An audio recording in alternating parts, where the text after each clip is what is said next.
Coming up on the Conservationists Assemble, we'll be telling the story of the Large Heath Butterfly, a species that had previously been considered extinct in the Greater Manchester area, but is having a humble yet remarkable recovery through a very dedicated partnership of amazing organisations. You'll learn about a crucial and largely unknown habitat of the UK in its peatlands, synonymous with the Large Heath Butterfly, but when restored to their former glory, are a vital resource for a healthy planet, and will provide you with simple actions like how planting certain species in your garden can have a direct positive impact on the biodiversity in your region, and how going peat-free combined with smarter consumerism can have a positive impact on how businesses are considering their impact on the planet. Welcome, fellow wildlife avengers, to the Conservationists Assemble. My name is Johnny Bloxham, but here I am known as my alter ego, Captain Conservation, your friendly neighbourhood animal advocate. I am a former zookeeper with a passion for conservation education and the global efforts for threatened species and habitats around the world. I am inviting you to join me as we take the fight to our planet's biggest villain and my arch nemesis, extinction. Whether you're new to animal advocacy or a veteran in wildlife preservation, this is the podcast for you. Each week I'll be teaming up with Earth's mightiest wildlife heroes to unify the greatest collaboration of conservationists ever known, where we will be discussing our planet's epic species and what is being done to save them. This is the Conservationists Assemble. Will you join the fight? Hello everyone, and thank you for tuning in to another episode of the Conservationists Assemble. How have you all been? We've got an exciting episode for you today and we're going to get straight into it. So joining me now are Alan Wright and Jenny Bennion from the Wildlife Trust for Lancashire, Manchester and North Merseyside. Alan, Jenny, welcome to the Conservationists Assemble. Thank you for teaming up with me today. How are you both? Really good, thank you. Yeah, doing really well, thanks. Great. Well, it's a pleasure to have you both here, and I'm really excited to get into this conversation through doing research on this species and the project for their reintroduction. I think it's going to be a really awesome conversation. But before we get into the thick of discussing your work and the collective efforts for the Large Heath Butterfly, could you please introduce yourselves in a bit more detail to our listeners? I'm Alan Wright. I'm the head of communications and campaigns at the Wildlife Trust for Lancashire, Manchester and North Merseyside, the longest title in history. I've been involved with the Wildlife Trust now for the past actually it's about 15 years now. Officially it's 13, but I was involved in a project to start off. So I've been involved with the Wildlife Trust for about 15 years after a background in journalism. And yeah, it's the best job. It's a passion of mine now. Everything we do, and this particular project has been one of the kind of major things we've been able to we tell stories, and this is such a great source of storytelling that the project we're going to discuss. Yeah, absolutely. So hi, I'm Jenny. I'm one of the communications officers at we tend to call it Lancashire Wildlife Trust because the name is so extraordinarily but yeah, we do cover the whole of Lancashire, all of Greater Manchester and North Merseyside as well. And this Large Heath Butterfly reintroduction project has been one of my favourite things I've worked on while I've been at the Trust. It actually it all kind of kicked off not long after I started, so it was probably the first big project I got to work on, and it was such a treat. It was just such a brilliant introduction to the fantastic work we get to do being part of the Wildlife Trust. I love that, and I can see the enthusiasm in both of your faces already, and so I can really tell that it's going to be a great conversation, and we're really going to unpack everything there is to unpack. But it certainly goes without saying that the presence of butterflies typically goes hand in hand with blue skies and sunshine, which I don't know about you guys, but from my view is very much the opposite of the weather today. So hopefully people will take some solace knowing that is coming, and along with butterflies. But you know, when you're sitting in your garden or in wild spaces and that unmistakable fluttering of a butterfly passing you by just brings an essence of joy. So in terms of the Large Heath Butterfly, how can everyone identify one of these species? So the Large Heath Butterfly is a specialist of lowland peatlands. So it might not be a habitat that a lot of people are really familiar with. Quite often when you think about peatlands, if you do, I mean, I hope you do, everyone should, they're wonderful. But quite often when you think about peatlands, you might think about our moors, our wonderful wild upland areas that are boggy and squelchy and wonderful. But actually, in the UK, we have a lot of lowland peat as well. Unfortunately, the vast majority of it we've lost to drainage, conversion for agriculture, development, things like that. And along with it, obviously, a lot of the species that live on them. In our region, we've lost around 98% of our lowland peatlands, which is huge. And the large heath butterfly has been a casualty of that. So they are really sweet. They're really sweet little brown butterflies. They've got little orange splodges on them, which is very cute, but they're only dinky. They're only probably 4 centimeters, 5 centimeters. And yeah, you think about these wonderful sort of tropical butterflies in amazing colours, and that's not the large heath. But they're so charming. They're such lovely little things.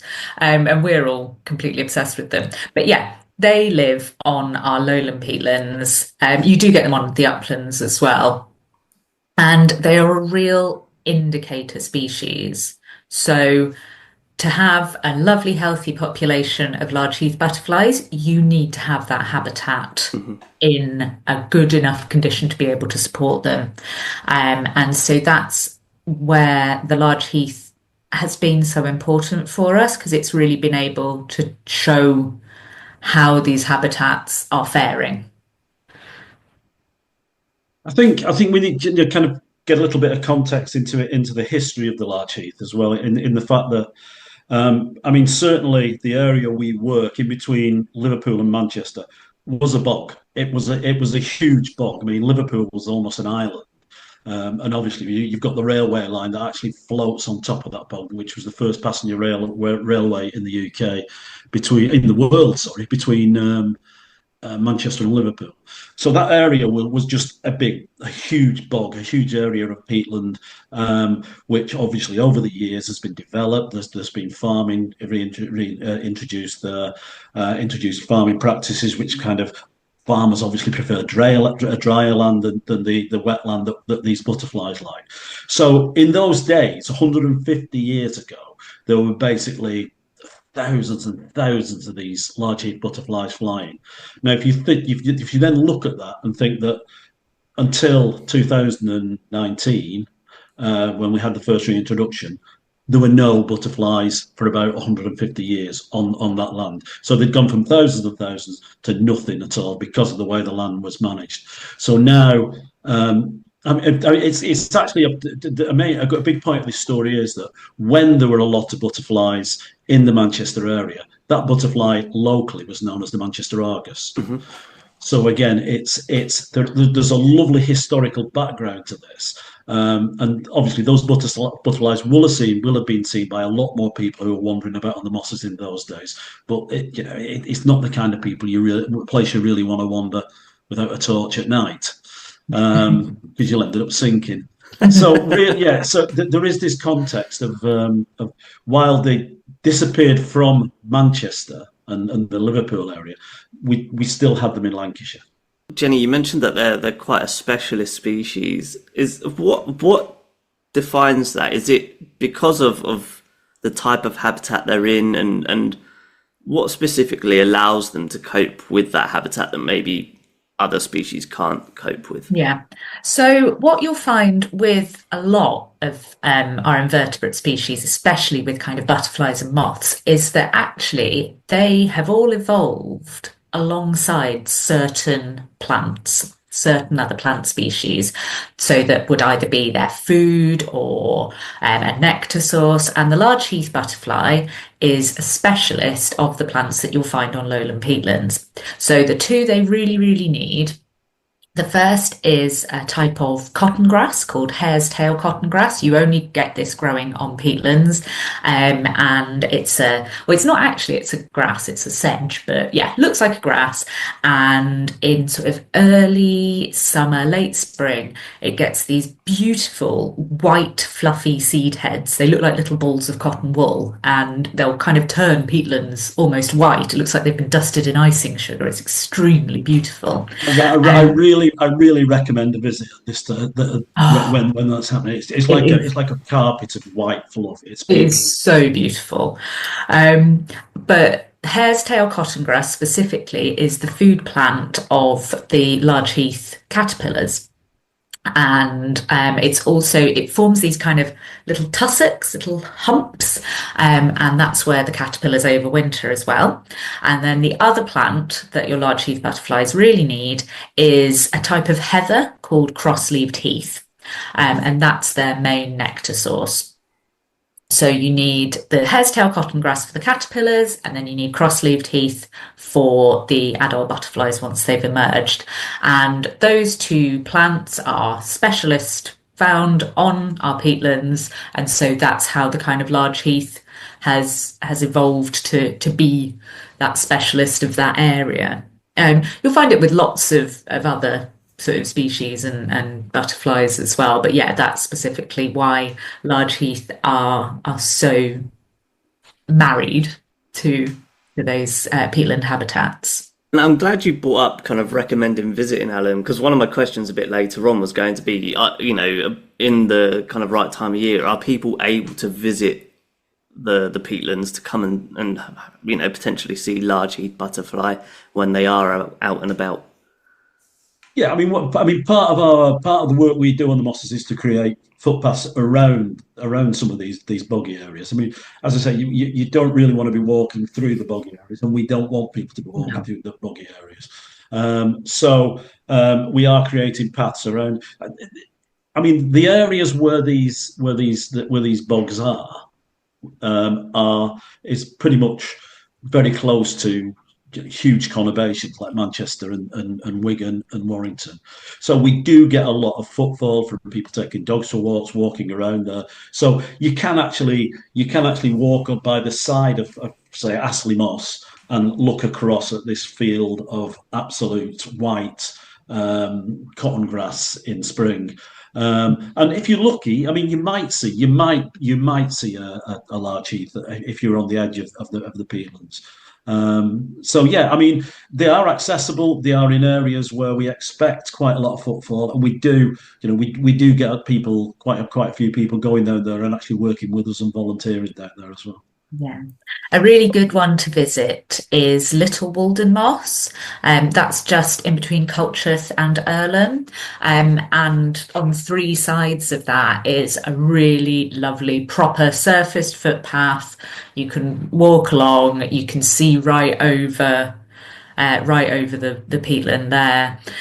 There aren't any large heath butterfly on Little Walden Moss, but yet we would watch this space. Love to get them back in the future. We've no firm plans, but it would be really, really amazing. But yeah, get yourself down there, and as Alan says, sort of late spring, early summer when the cotton grass seed heads are out, it is just beautiful. Well, that's a good point about potential future plans, or just potential for where we could see large heath butterflies returning to in the future, because they are found in mainland Europe, and their story is pretty similar in terms of perhaps Hungary or Slovenia, where they're thought to be extinct as well. And we know that also Scotland, Ireland and Wales have little populations as well. But for England, this seems very much to be a northwestern project. So what do you think is there other suitable habitat in the Midlands, or perhaps even further south, that one day we could see large heath butterfly returning to? Yeah, I think we definitely could. We'd certainly love to see the large heath spreading back, right across this area. There's peatlands, across a lot of the north. Obviously, it's a peatland specialist. It needs to be where peatlands are. But yeah, we've shown that they can be reintroduced. And yeah, let's get them everywhere. They really are just extremely charming. They're really sweet little butterflies. I really love them. You look at the work we've done already. We initially the large heath that we have are on Winmarley Moss near to Garstang. So in 2016, we actually moved the small population across to Heysham Moss, and Heysham Moss is notorious for being vandalised and with arsons attacking the place and setting fire to the place. But even from 2016, 8 years ago, we still have large heath butterflies from that initial couple of releases that we had there. It was a lovely day. I remember it really well because we've got a lot of school kids to actually release the butterflies for us, which was fantastic. And then, obviously, from 2019, we've concentrated a little bit on Astley moss at the moment. But as we improve mosses, we do have a large area of peatland. It always amazes me that you stand on a nature reserve and you can't actually see the end of it, and that's little Walden moss and that's Astley moss. But if you at the moment, it's pretty much Astley moss, but we will be moving them as we improve peatlands across that area, and we're in the process. I think I can announce, even though it's not going to be a huge, the big announcement isn't going to be, but we've now got 11 nature reserves in that area, which are going to be which have been designated as a national nature reserve as from last week. The official launch will be sometime in summer, but those are the designations happened, so we now have other areas we can work on. So eventually, we're hoping that we're looking at hectares and hectares of land where Manchester Argus butterflies can fly, and large heath butterflies can also fly when they're not in Manchester. I have the same problem. I have the same problem as the butterflies, because when I go anywhere, I tend to tell people I'm from Wigan.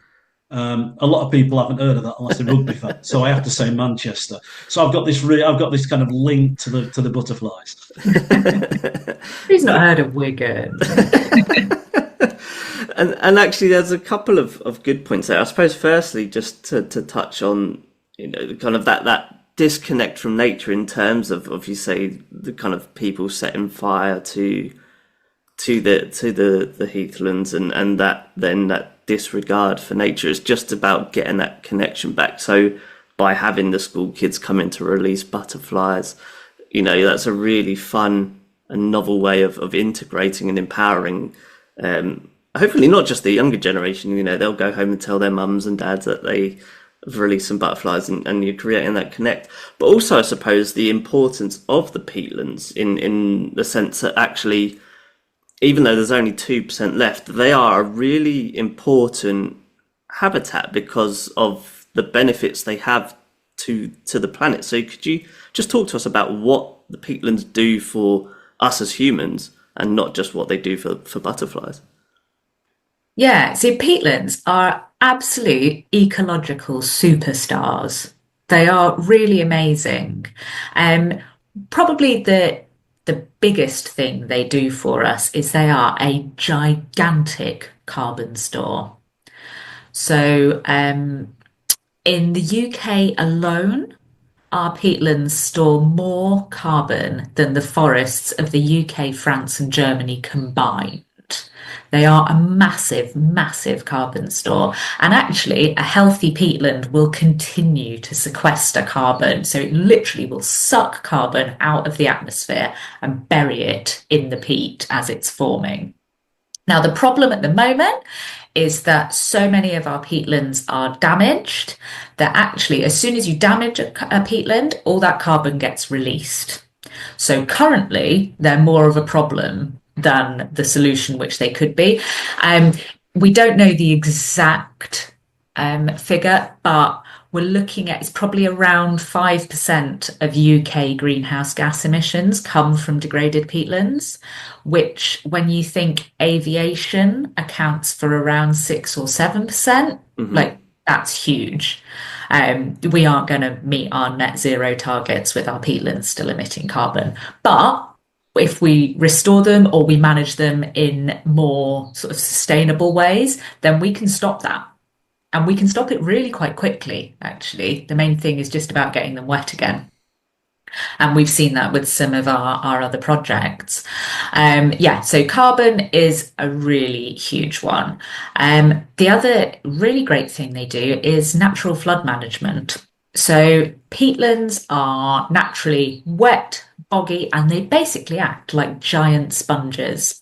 So as we can see with climate change, we're getting more and more extreme weather events, really heavy rainfall, flood events, and a healthy peatland will literally just sit there like a giant sponge. It will soak up all that rainfall and it will just release it really slowly. Just releases it slowly into the watercourses and helps to just sort of calm everything down and can really help to stop flooding. Again, the issue is that most of our peatlands are damaged and dried out. And when they're dried out, the water just hits the top and shoots straight off the peatlands, straight into our watercourses and can really exacerbate flooding. And we're seeing more and more of this. So peatlands can be really, really important for helping to reduce flood risk. They also naturally filter our drinking water. So around 70% of UK drinking water comes from peatland-dominated catchment areas. And again, a healthy peatland will just slowly trickle that water through. And that really helps to kind of filter out all your kind of impurities and nasties, means that our water companies need to do less to be able to get it ready for us to, come out of our taps and have a lovely glass of water from, which then reduces the energy consumption, reduces the chemicals it needs, helps lower our bills. But as I said, currently they're all degraded and actually they're just making it worse. So, Jenny's an evangelist, have you noticed? Oh, sorry, I really love peatlands. They're properly amazing. They're just my favourite. I mean, you've made a mistake. You've asked me to talk about them, so I'll be here sometime next week still. That sounds great. We'll have a little peatland series because you've very recently just returned from a peatland conference in Ireland, if I'm correct. I did, yeah. We are in the middle, we're just starting a brand new project working with partners in across the UK, Ireland, and in the Netherlands. And that is looking at wetter farming. So, in a nutshell, a lot of our lowland peatlands have been drained, converted to agriculture. Obviously, this is releasing loads of carbon. Also, that land is getting really difficult to farm. It's waterlogged. It's really hard for farmers. So we're looking at ways of re-wetting that peat, which helps to reduce those carbon emissions, but then looking at different ways to farm and manage that land so that it can still remain in production and financially viable for the farmers. It's all well and good to come along and say, let's just restore everything. But these are people's livelihoods. Mm-hmm. We still need to keep land in production. So we're looking at lots of different ways that we can do that. And we've got quite a few different trials going on across the northwest. We're trialing growing food crops at a higher water table. We tried celery, blueberries, lettuce. We're going to try a couple of new things this year, which is really exciting. We're also growing bulrushes, which may not sound like a part of your regular Sunday roast. But actually the fluffy seed heads that you get at the top of bulrushes, there's a company called Ponder that has developed a process that takes these and turns it into padding, filling for padded jackets, for puffer jackets. Oh, cool. And like a sustainable filling. It's really cool. Like, yeah, but it'd be really, really expensive. Oh. The more it happens, the price will come down. And I want one. Yeah. That's a really interesting concept. So kind of a big watch this space. Really, very much so. And so in terms of just an ecosystem as a whole, should the large heath butterfly get back to numbers of years gone by, what role would they play in the wider ecosystem? Would we see then perhaps a return of other species? Because you've got birds like lapwings that are equally as vulnerable, and I'm assuming that they might be a prey item for the lapwing. I'm not sure, but would you see more species returning to the peatlands? Yeah, It's an interesting point. I mean, just to go back a little bit.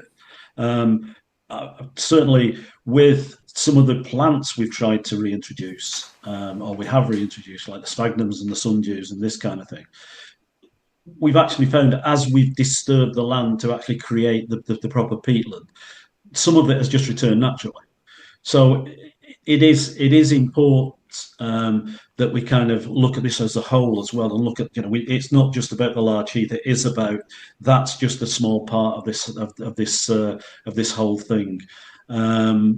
Because we are trying to bring back plants, we are trying to bring back things like dragonflies, but some of them are just coming back naturally, which just proves that this is what it was like. Unfortunately, the large heath couldn't do that, and there was a process to bringing the large heath back to kind of making sure we took a sustainable group from Winmarleigh Moss, took them to Chester Zoo where they pupated, and then to actually release the butterflies then on the moss. So there is a process here as well, but they're all part of this bigger thing. As far as the food source, Jenny's going to have to answer that one. yeah, so large heath. I've not come across lapwing eating them. They tend to be it's some of the sort of smaller birds, so things like meadow pipits will have a go at them. And yeah, they're a really important food source. It's just that that additional step in the food Hmm. chain. Invertebrates are so important for that, and they get really overlooked. Yeah. But yeah, we really need them. One of the quite cool things about large heath butterflies is on their wings, they do have little kind of what look like eyes. You get that on quite a lot of butterflies. It's where the Argus part of the Manchester Argus name comes from, because Argus was a Greek god that had loads of eyes or something. Sure. Um, and we have got a photo actually of a large heath butterfly that has got part of its wing around where that eye is missing. And that's because probably a meadow pipit or some kind of smaller bird has come down and had a go, but got confused by that Oh, eye marking. And so it's had a go at the wing, but has missed the actual body of the butterfly. And so he's managed to flap off and escape, which is kind of cool. There's the that's whole Yeah, they're there's really the whole pollination thing as well, isn't there? The important pollinators. Butterflies are massively important pollinators. So the large heath is probably pollinating in some of its own food source yeah. if that works. fantastic. And yeah, yeah, you mentioned kind of a nice point of the start of the conservation actions in terms of finding that sustainable population. So for a species that had been extinct in the greater Manchester area in Lancashire for over 100 years, how do you find that sustainable population to start this road to reintroduction? I think Um, that would be the first step. I mean, Winmarleigh Moss is a moss that we've kind of owned for quite a long time, and we are trying to get other parts of that area as well. So it is a process, and we kind of look at the situation, and we look at you know what's there and what's been missing, and yeah, I mean we are always there is a population in Cheshire. Now I'm not sure if we've tapped into that yet, but I think mainly our butterflies have come from Lancashire. yeah. But yeah, I mean we have looked around to see if there are any more sustainable populations in the area. So taking a donor population of butterflies is really closely controlled. So there are really specific guidelines that we have to follow. We have to get specific permissions from Natural England. And actually, for our reintroductions, we were allowed to collect just 6 pregnant female butterflies from the existing population that was sitting on Winmarleigh Moss in North Lancashire. And that is as complicated as you go out onto a peatland, which is boggy and quite difficult, with your butterfly net, and you chase butterflies around. I remember that day. It's actually extremely fun, but also really difficult. Thankfully, the Large Heath is, to be fair to it, quite a lazy little butterfly. Especially the females, and especially when they're pregnant, which fair enough. So if you say disturbed one that might have been in a clump of heather, it will just kind of flop up, fly over, and just be like, oh no, I'm knackered, I'm sitting back down. And then you can kind of try and scoop it that way.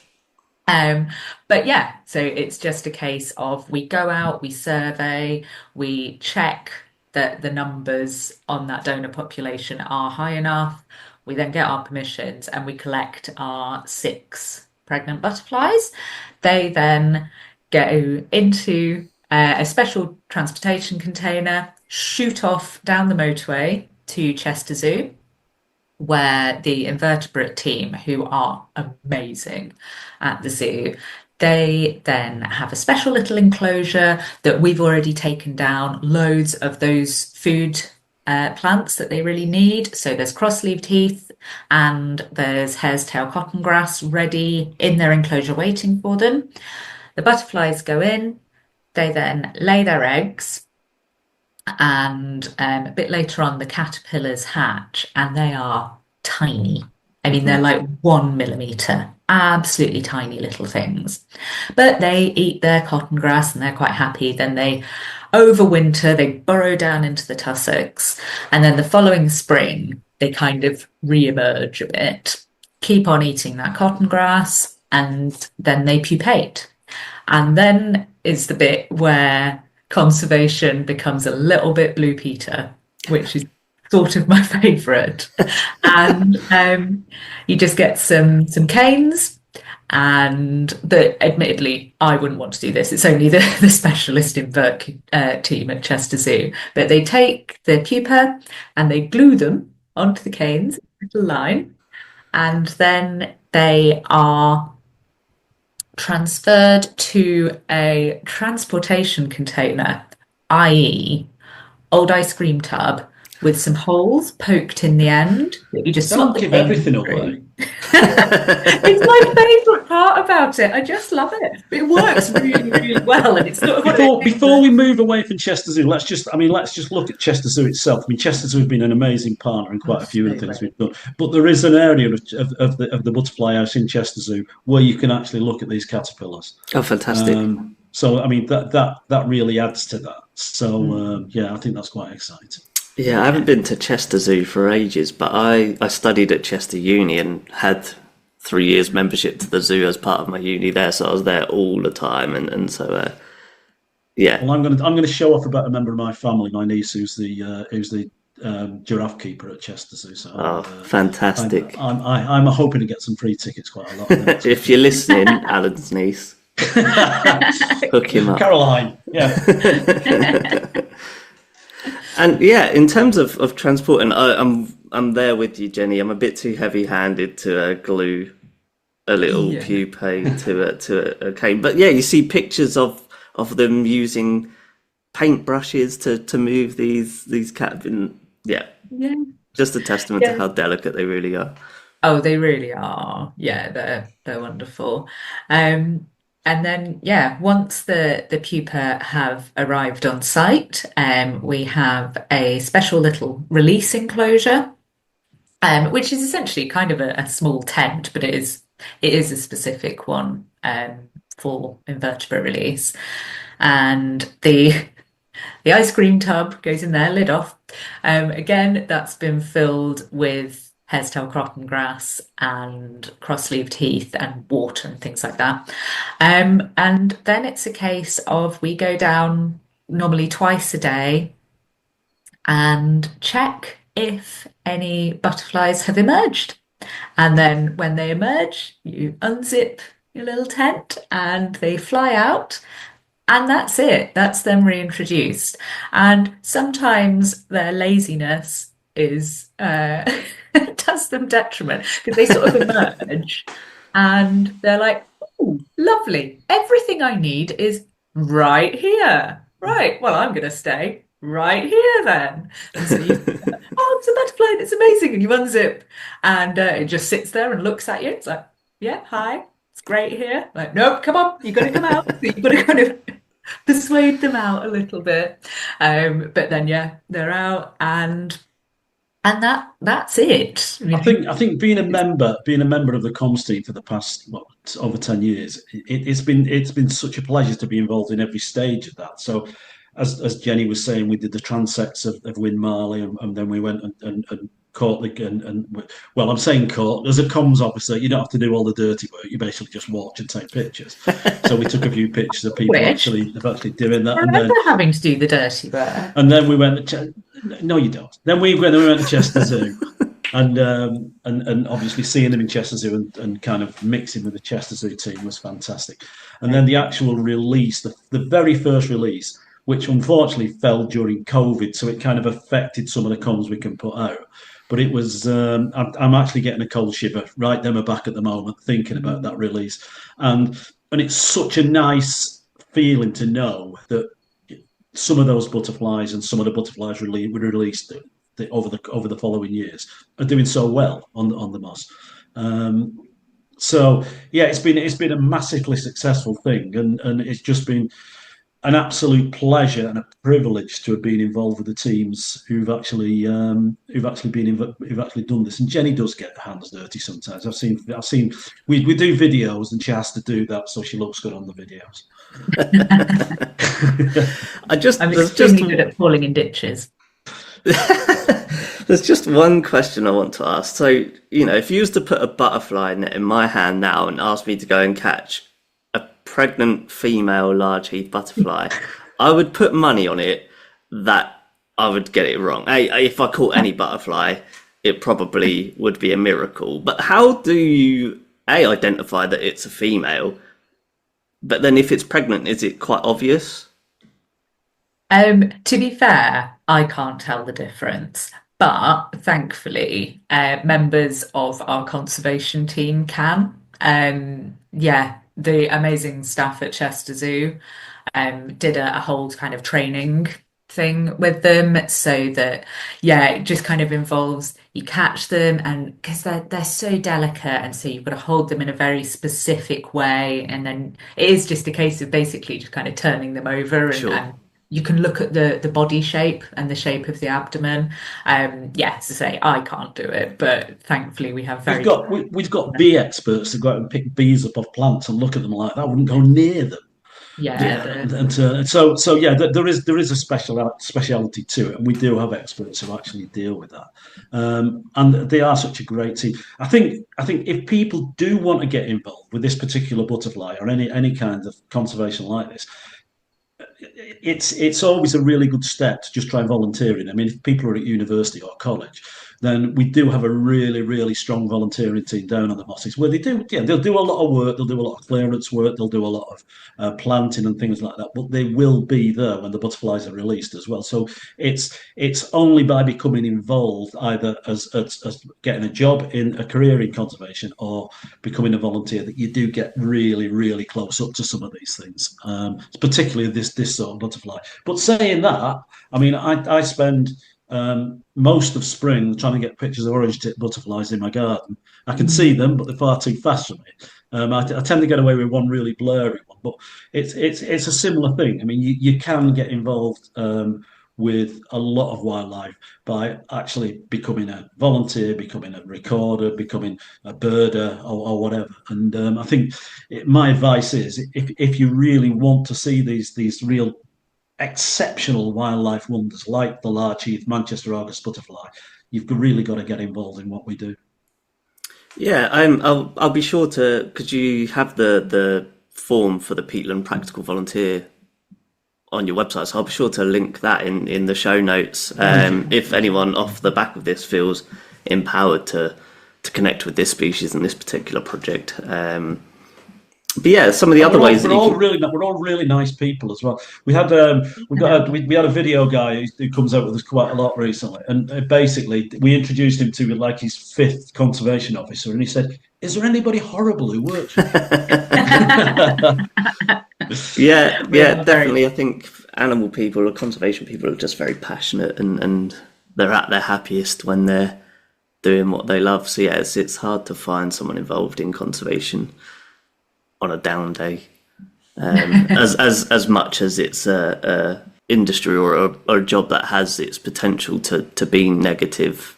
Everyone still manages to stay upbeat and. Absolutely. It can be tough, and a lot of the time you are working, you feel like against things, and you go out to sites and you can see all these issues, and you have deal with these terrifying statistics about nature decline, biodiversity loss, you know, the climate emergency. But then we do have these really wonderful projects, the Large Heath Butterfly reintroduction, all our kind of conservation on the ground changes, the lobbying that we do to government, the policy change that we have actually enacted or have supported making these changes. And yeah, you can make a difference, and there is things that we can do. And every now and again you do sometimes just sit and you're like, oh, this is just terrifying. What are we going to do? But we can do things. We Mhm. can There's make an a appetite. There's difference. an appetite for people to talk about conservation because of the good news side of it. And I find that if I'm talking to friends, they're always interested in the job I do and what we've been doing and why we do certain things. And and as I say, I'm a comms officer. I do get my hands dirty. I do go and volunteer sometimes, but my job is to capture the passion that those officers have for the projects and that people who work with them and people who come. So, for instance, we did some. We were on the beach at St Anne's last Oh, week, I love this project. and we were basically what we do there is we dig holes and bury recycled Christmas trees, so they stick out the ground and then create new sand dunes. And there were about 200 volunteers, and it was the sun was shining. Everybody was in t-shirts. I mean, it was freezing, but everybody was in t-shirts because we were working so hard, kind of burying these Christmas trees. So they'd actually sit and create these new trees. And we've been doing this for about 9 or 10 years now. So it's become part of what's going on down at St Anne's. It was like a rock festival. Everybody was talking to everybody, and everybody was coming over and chatting to us and bringing the dogs over and all the rest of it. We can't do that on the peatlands because there aren't as many people there. There wouldn't be as many people walking past. But I think these schemes capture conservation in the fact that we're doing something that I think is really good for us, really good for wildlife, really good for the planet. And I think people really do appreciate that. So it is good news. I think it is really good news. We're surrounded by bad news, and certain things do affect conservation. But we're going to carry on. We're not going to stop creating good news stories just because there's a little bit of bad news happening somewhere else.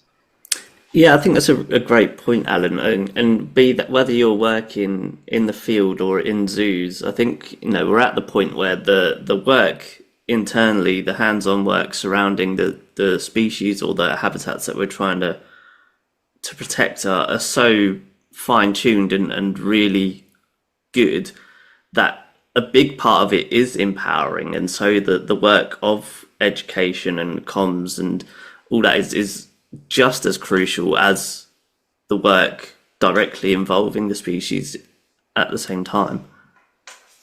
And this blog too, Johnny. I mean, this blog is going to hopefully empower people to do that. And it's funny, I'm glad you brought up the Christmas trees because it had gone to the back of my head while I was researching this. But yeah, when you first emailed me saying that, yeah, we can talk more next week, I'm currently on the beach planting Christmas trees to make sand dunes. I don't think I fully appreciated how crazy that sounds. But just walk us through that. How does planting a Christmas tree create a sand dune, and what does the benefit of those sand dunes bring? So first of all, we recycle the Christmas trees. We get the Christmas trees handed in from all over the place. So we were basically faced with a wall of about 3,000 Christmas trees in the car park where we have them.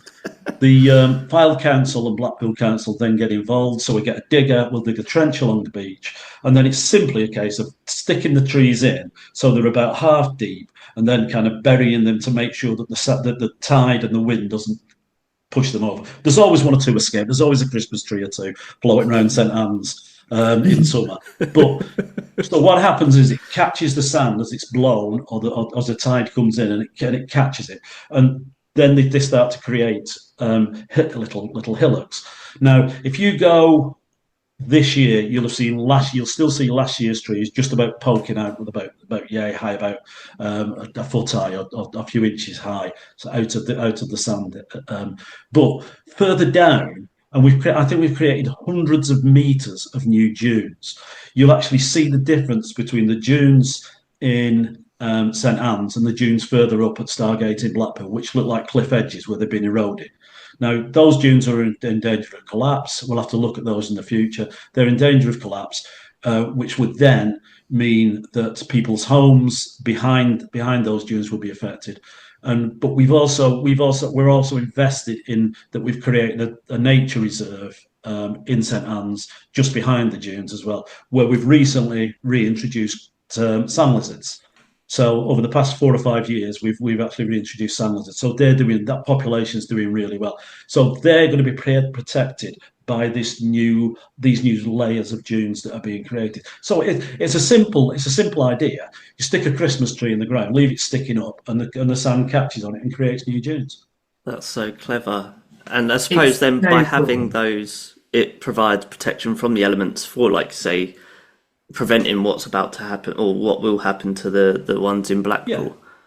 Yeah. I mean, go on, sorry, Jenny. I was just going to say, they create this amazing soft sea defense. So whereas in some places you might need to start building giant concrete walls, what we can do is take my old Christmas tree every year goes from my house and gets buried.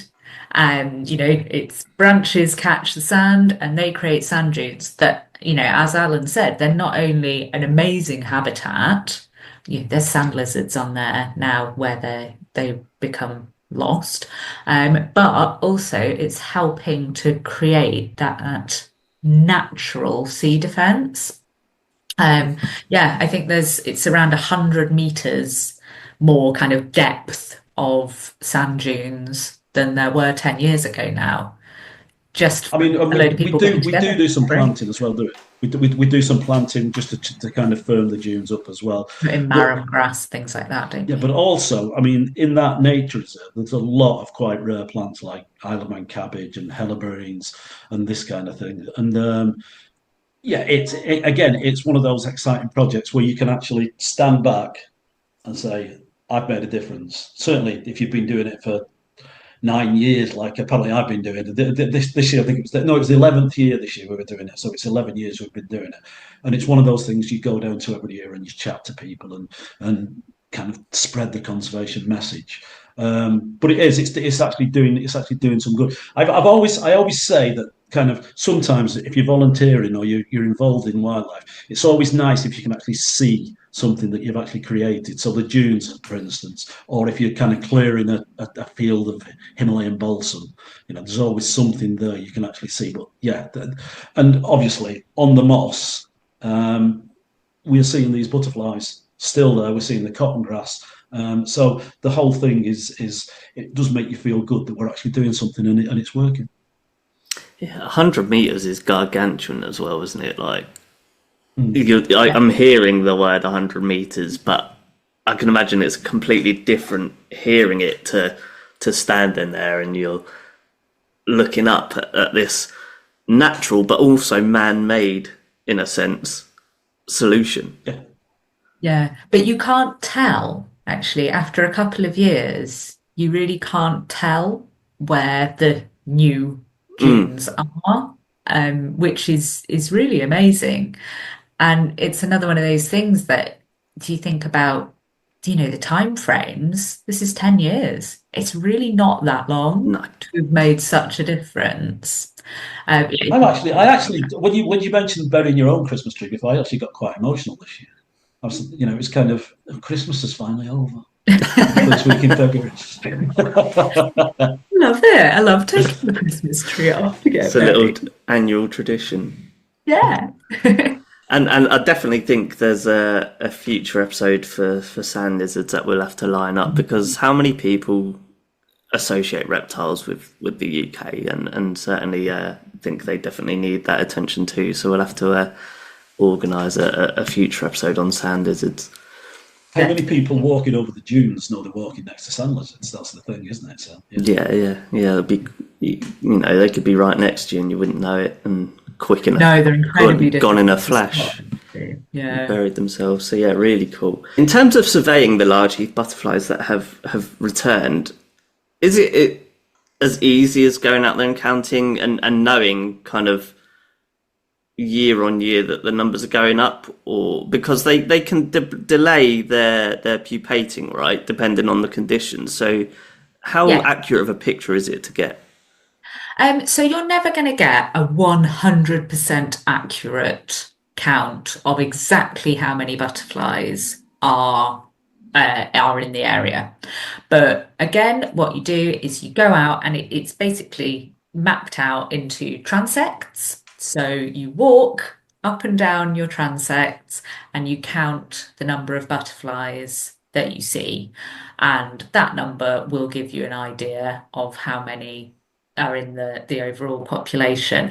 The other thing is as well, like, we know the area that the butterflies are in, but also we survey around that area to see whether they're beginning to move, because obviously that's another really good indicator that the population is growing, the population is healthy, so it's needing to move out a little bit. And yeah, it's a hard job. Butterfly surveying. It sounds like it shouldn't be, but the terrain is quite tough. It's wet, it's boggy. You're definitely going to fall in a ditch at some point. You're clambering over bits of heather, but it is actually a really lovely thing to do, because you are just there and you're out in this habitat that there isn't public access to it, because, as Alan mentioned before, it wouldn't be safe. People would end up in ditches and horrible things.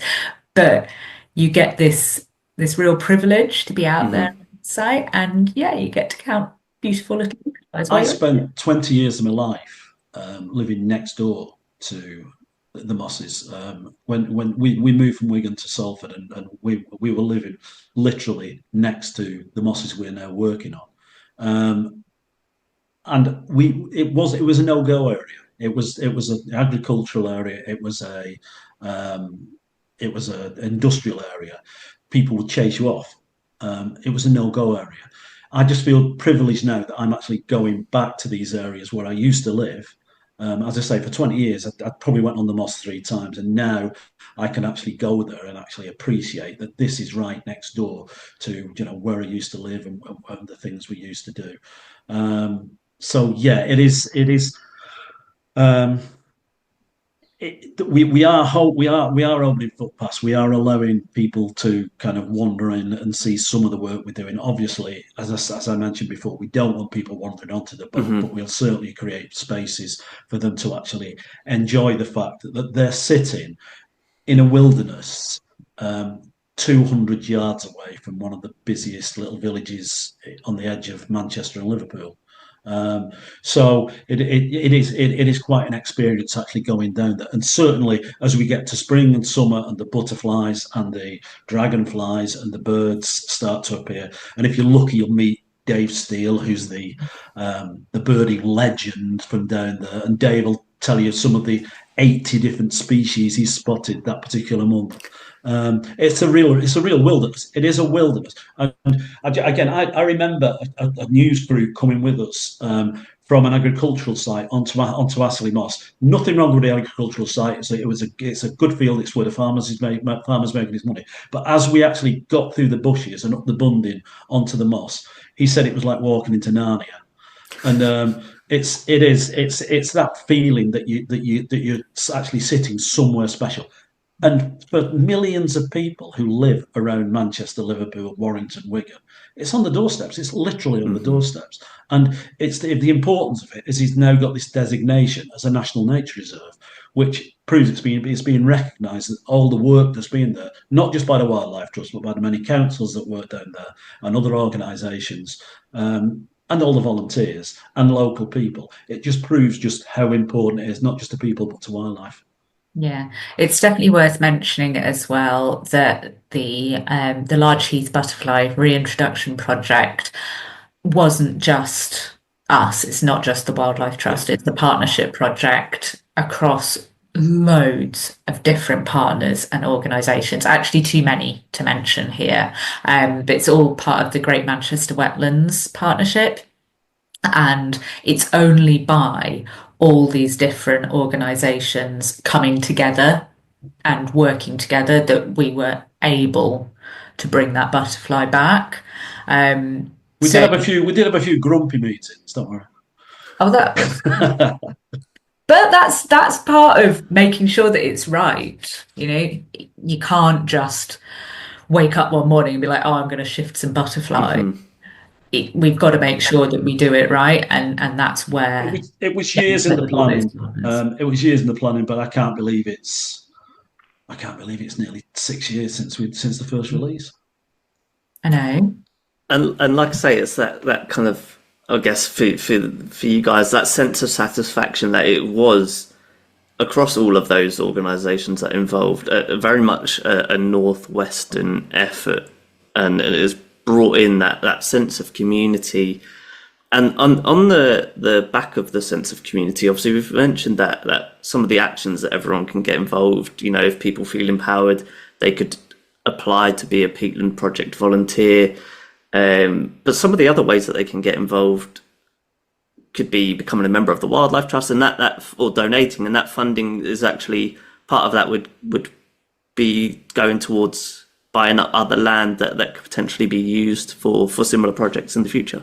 Yeah, so basically without our members and our supporters, we wouldn't exist. We wouldn't be able to do any of the work that we are able to do. We wouldn't be able to buy spades. We wouldn't be able to, get wellies for our volunteers, things like that.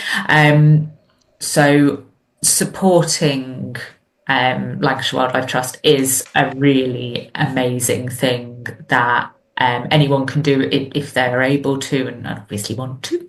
And it really does make a huge difference. And not just to peatlands specifically, but we've got wonderful projects, planting Christmas trees to make sand dunes, looking after Formby's population of red squirrels. There's just amazing work happening right across the region. Another thing that we're always looking to do, as you say, is to acquire more land, so that we can start either bringing it back into nature's recovery, managing it in different ways, creating more nature reserves to help reverse some of these declines that we're seeing, both locally and nationally. I think if you kind of look at the question you were asking before is how do we know if the population is doing well on Astley Moss? If we could buy a couple of areas of mossland, which there's always possibilities of buying these areas. If we could buy a couple of areas of peatland in between Astley and Little Walden, and then we could naturally watch as the butterflies move across from one peatland to the next, and kind of spread the wings as we do. Yeah. We were really lucky last year. We got some funding from Veolia, big sort of Lambshill people, to buy a field that directly borders onto Astley Moss and literally right next to where the Large Heath Butterfly population is. Currently, that's a drained agricultural field, but we will shortly be starting work to restore that. So bring those water tables back up, start returning all of those missing plant species that we need there. So sphagnum mosses, cotton grasses, heathers, cross-leaved heath, things like that. And then once that habitat is sort of back up, then that's going to be more space for that population of large heath butterfly to grow and to, so we've got even more butterflies. And again, it's not just providing that home for wildlife, it's reducing those carbon emissions, it's helping to reduce flooding, it's providing green space. Hopefully one day, we'd love to get kind of footpaths running through there so people can visit. So it's all of these things that are really important, and there are loads of ways, as you say, that people can support. You can volunteer with us, you can support us, you can become a member, you can help to share what we're doing. That's one of the most important things people can do, actually, is just, share our social media posts, tell people what we're doing. When we are looking at policy, we're looking at lobbying, help support that, tell people about it. It's just about, getting involved, and there are loads of different ways. And yeah, we love talking to people about it. I think for me though, I mean, it is about supporting the Wildlife Trust and it is about supporting conservation organisations, but it's more than that. I think it's as we found during the lockdown, people seem to appreciate nature, and people should appreciate nature. There's nothing better. The sun's coming out now. I just want to go outside. I am lucky that I've witnessed a lot of really, really fantastic wildlife phenomena over the past 10, 15 years. But that's not just because I'm working for the Wildlife Trust. That's because I go for a walk with a dog. That's because I'm fortunate to live on the edge of the West Pennine Moors. If I walk outside of my house, I can be on the moors in 15 minutes, and it's that getting out. It's great to watch spectacular wildlife programs on TV, but they're happening on your doorstep. When we had the snow, I had a pied wagtail in my garden. It's nothing that special, but I've never had one in my garden in 20 years. I've had sparrowhawks in the garden. It's a tiny little garden. And again, it's just basically a case of sitting out in your garden, making sure the birds are fed, making sure your garden's wildlife friendly. So it's more than joining organisations. I think we need people to get involved in nature first. We need 1 in 4 people to get involved in nature to help us to reverse this this crisis, this biodiversity crisis that we're getting across the world, where species are going extinct. We've returned one species back to an area where it's been missing for 150 years. But there's a lot of work to do. And the only way we can do that is for people to actually get out of the houses or just look in the gardens, look out your window at your bird table, and just appreciate just how much benefit we get from nature and from natural things. Yeah, I think that's a great point, Alan. And you mentioned it earlier as well about what people can do in their gardens. And I remember when I first started zookeeping, one of the Biaza campaigns was Grab That Gap, and it was about utilising little spaces in your garden to put insect-friendly plants or bug hotels, all things of that nature. But something else that you guys have alluded to on your website in terms of helping this specific project is using peat-free soil. And again, I'll link the peat-free soil guide that you've provided. But we're actually seeing a lot of positive support from large-scale companies on that front, aren't we? Yeah, so what a lot of people might not realise is that when you go and buy your bag of compost from the garden centre to fill up a nice pot in your garden, for a long time, and unfortunately still, that could be made of peat.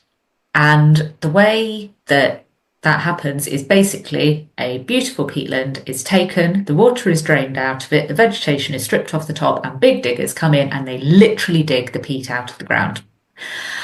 This is what happened to our little Walden Moss Nature Reserve.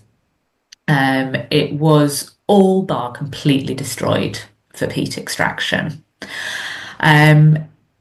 This is ridiculous.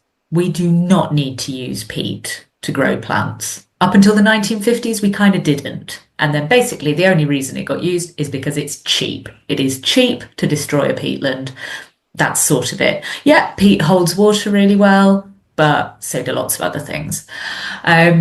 So we've been campaigning for 30 years to try and stop the use of peat in horticulture. Under the last government, a ban was actually promised. We're going to ban the use of peat in horticulture by 2024.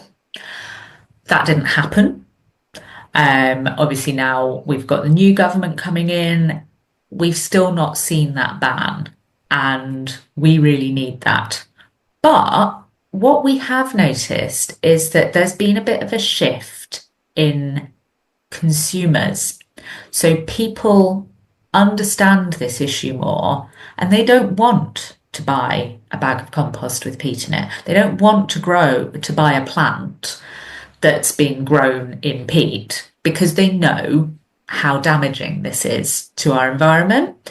And actually, a lot of those big retailers, well, yeah, legally they may still be allowed to create compost and grow stuff with peat in, are realizing that their consumers don't want that. The people that are buying their product don't want that. And so they are moving much more towards peat-free compost and growing media, which is amazing. It is so great. And I've seen a real shift in that even in the past kind of 5 years. But it doesn't mean that our job is over. We still all need to be really aware of what we're buying. So if you're buying a bag of compost, make sure it says peat-free. It'll be splashed all over it. You won't be able to miss it. Make sure you're buying peat-free compost. But also think about places where that peat could be hidden. So potted plants, when you're buying, a plant, it might be something wonderful, really pollinator friendly, but if it's been grown in peat, it's actually probably doing more harm than good. So check the labels of these plants. And if it doesn't say on that label, go and ask. Go and ask the person in the garden centre, say, hi, has this been grown in peat? And the more you ask, the more those retailers are going to realise, oh yeah, no, people don't want this. Also things like your little pots of herbs, growing herbs that you buy in the supermarket. Have they been grown in peat? Have they not? Quite a lot of them haven't now, which is brilliant. But we need clear labelling to be able to see, so that people can make that informed decision. Mushrooms, a lot of mushrooms are grown in peat. Again, there is now beginning to get a movement toward growing them peat-free, but we need that labelling so that, when I'm stood in the shop and I want to buy some mushrooms, I love a mushroom, I want to know whether it's been grown in peat or not. And so if anybody wants evidence, just come around to my garden in summer, and it's beautiful, completely peat-free, absolutely full of colour, full of bees and butterflies and birds. Yeah, we don't need it. We don't. So why are we doing it? So supporting peat-free campaigns is another thing that everyone can do. It costs you nothing, but it makes a huge difference. One of the really wonderful things that happened before the announcement of the peat ban that never was a public consultation that the government launched, and 95% of respondents to that consultation were in support of a peat ban. Like 95%, that's huge. And yeah, really kind of life affirming, really cheered us all up. Yeah, that's really cool. And it does, again, a recurring theme I've seen since doing this is that by choosing where you're getting your wallet out has a massive impact, and or can have the opposite effect. But by just popping it out there and planting that seed in people's minds that actually spending smart can lend a great deal to conservation, and that is something that everyone can do. Yeah, definitely. And it's not hard, as Alan says, like my garden's peat free, his garden's peat free, and they're beautiful. It's not like you have to give something up. I think the beauty side of it is, I think they're alive. I mean, that's the thing. I couldn't imagine going out onto into the garden and not hearing the bees buzzing, as I couldn't imagine going onto the moors and not hearing skylarks. So it's so many senses that we're being paid back for by actually thinking a little bit about what we're doing for nature.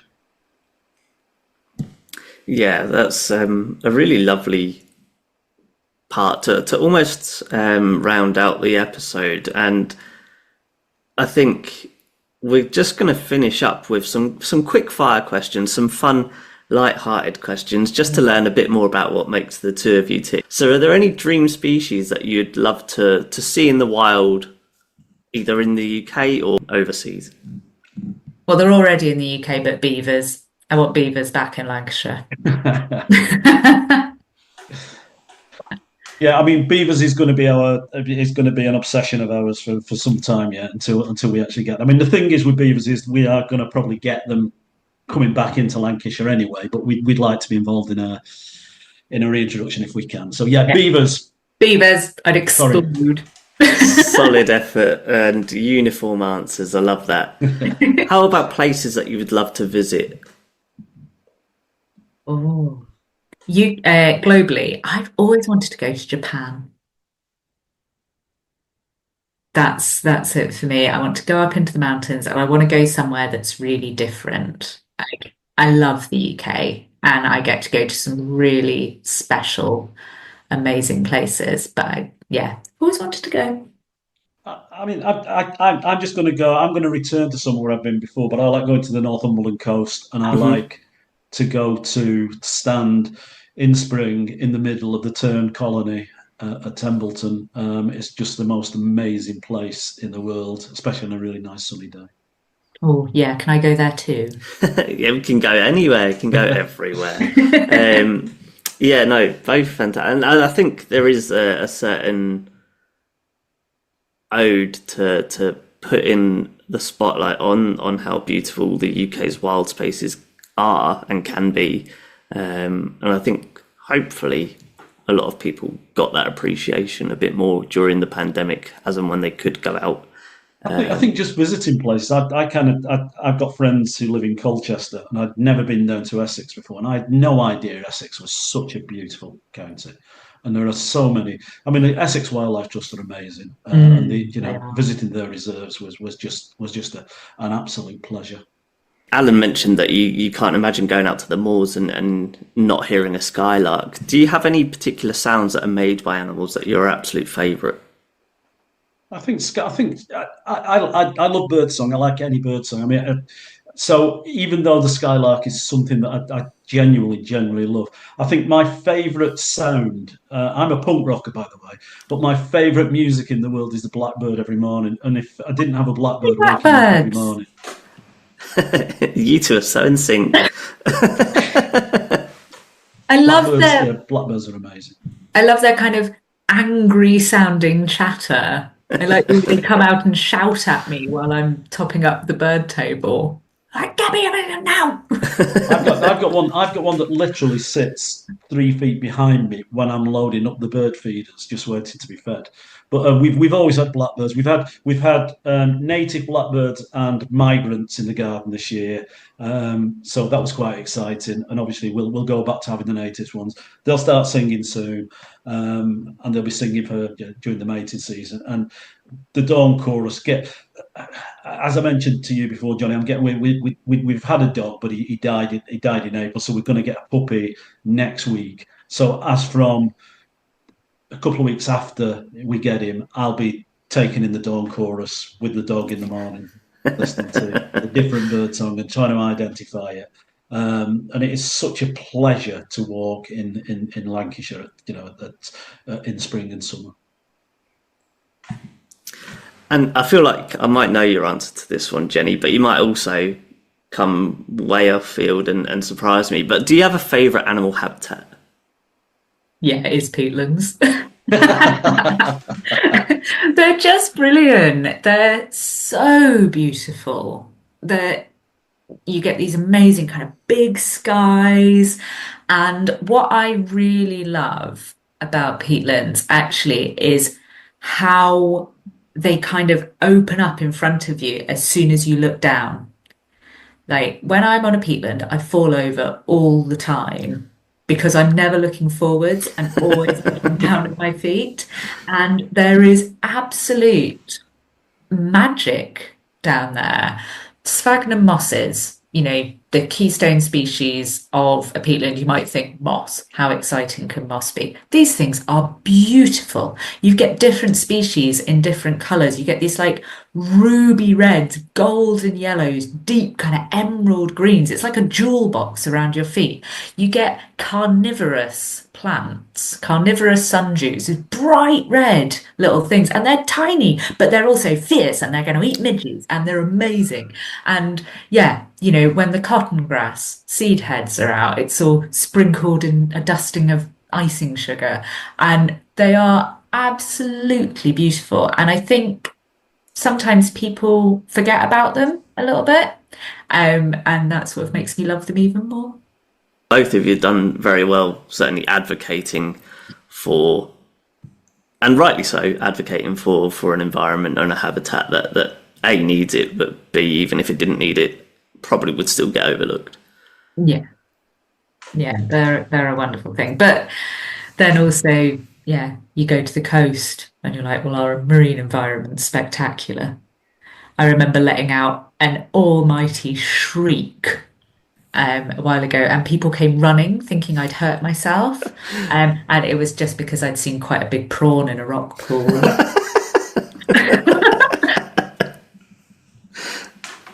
That's incredible. How about you, Alan?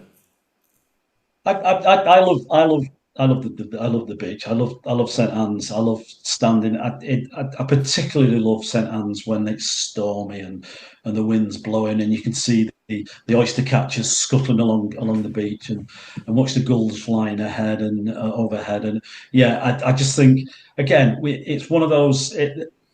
We've got so many places like the moors, like the peatlands, like the coast, like the woods, where you can just go and lose yourself and actually just spend a couple of minutes just kind of being amongst nature and just enjoying it and just really enjoying it. But yeah, when it's wild, it's there's something really special. And we obviously the way things are going heading towards summer again. I think we're going to have another wild summer with winds and rains and stuff like that. But it shouldn't put people off. We've got companies who are making thousands of pounds creating puffer jackets out of bulrushes. So let's get out. We need to get out into the weather as well and just kind of appreciate everything that's going on. I always say, wildlife. Certainly the wildlife on my bird table isn't put off by any kind of weather. Why should we be? Fantastic. Well, a couple more questions. After a day of fighting extinction, how do the two of you relax? I love to read. Yeah, I'm currently having a great time reading lots of books about the St Kilda Islands, which I'm currently rather fascinated by. Amazing bird life up there as well. Fantastic. I'm sure a lot of our listeners will be interested to know what bird life is around. There's certainly a huge focus on birding at the moment. Yeah, I mean, I think birds are, well, they're fantastic and they're all around us all the time. From, your common blackbirds and robins and blue tits that we all see on our bird tables. They're beautiful, but then we also have amazing rarities. But I think, yeah, everyone loves birds. They're cute, aren't they? Yeah.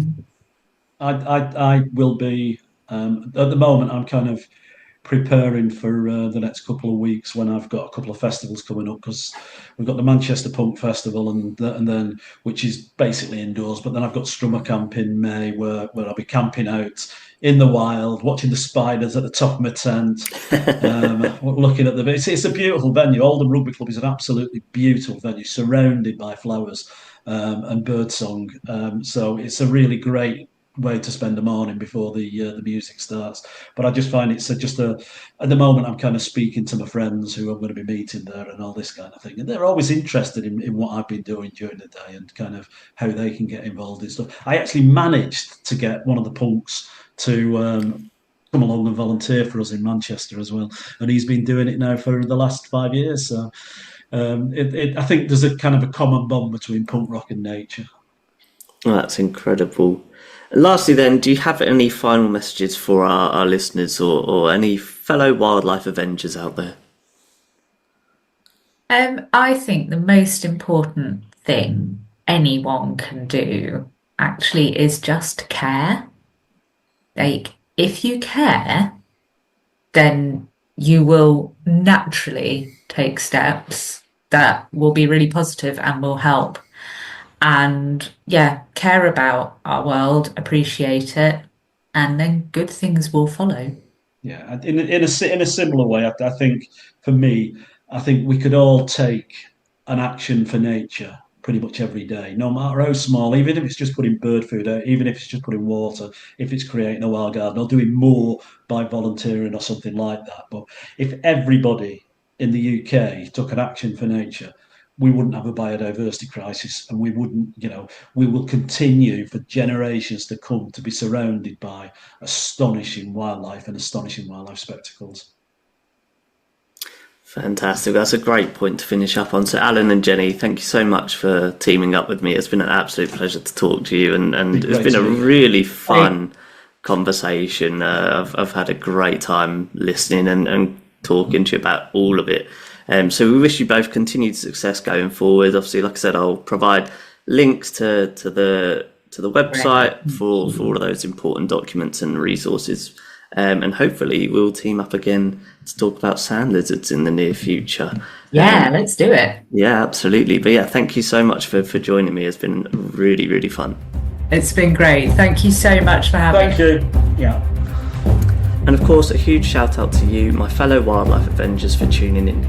If you enjoyed this volume of the podcast and wish to join the fight, please follow, subscribe and rate the podcast wherever you stream from.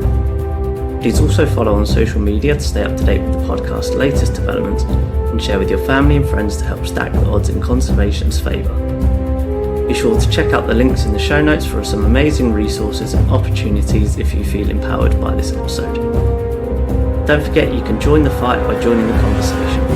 Share your thoughts and suggestions on the episodes via email or social media. In the spirit of restoring a widespread disconnect to nature globally, I want to hear from you. If you've happened to snap pictures or videos of native species, subjective to where you're listening from of course, underrepresented species or generally just underappreciated yet beautiful wild spaces, then I want to see them. If you have any questions about any of the topics in this episode, or you've had an experience with nature, a different species, or just some thoughts about wildlife, then please send in any photos, videos, voice notes or questions by email. Be sure to tune in to the next fantastic episode of the Conservationists Assemble. Until then, this is Captain Conservation signing off.